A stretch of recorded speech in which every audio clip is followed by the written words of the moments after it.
गुजरात राज्य के पश्चिमी सिरे पर समुद्र के किनारे स्थित 4 धामों में से एक धाम और 7 पवित्र पुरियों में से एक पुरी है द्वारिका, जहां द्वारकाधीश भगवान श्री कृष्ण की आराधना होती है।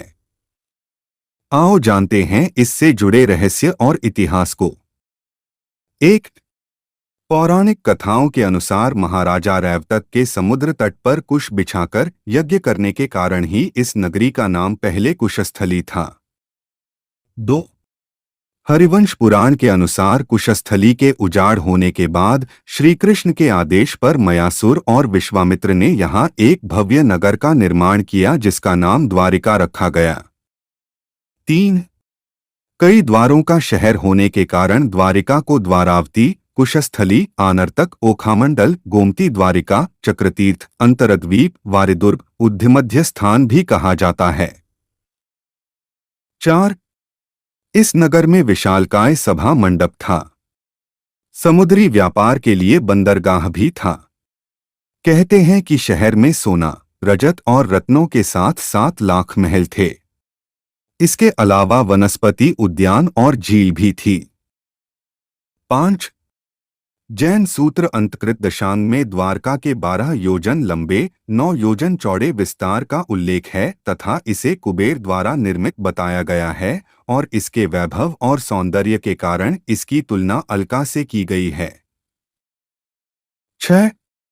बहुत से पुराणकार मानते हैं कि कृष्ण अपने 18 साथी और कुल के साथ द्वारका आए थे।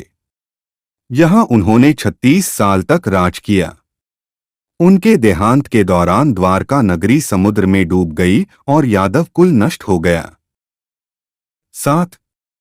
यह भी कहा जाता है कि धृतराष्ट्र की पत्नी गांधारी और ऋषि दुर्वासा ने यदुवंश के नष्ट होने का श्राप दिया था जिसके चलते द्वारिका नष्ट हो गई थी।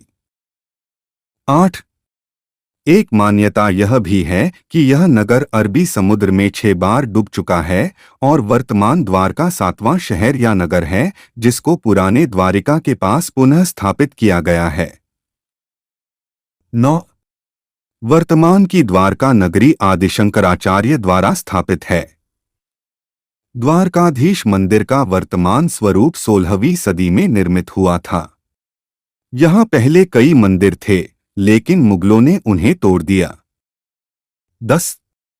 द्वारकाधीश मंदिर के गर्भगृह में चांदी के सिंहासन पर भगवान कृष्ण की श्यामवर्णी चतुर्भुज प्रतिमा विराजमान है। यहाँ उन्हें रणछोड़जी भी कहा जाता है। कहते हैं कि इस मंदिर की जगह पहले निजी महल और हरिगृह था। 11. वर्तमान में द्वारिका 2 हैं, गोमती द्वारिका, बेट द्वारिका। गोमती द्वारिका धाम है, बेट द्वारिका पुरी है। बेट द्वारिका के लिए समुद्र मार्ग से जाना पड़ता है।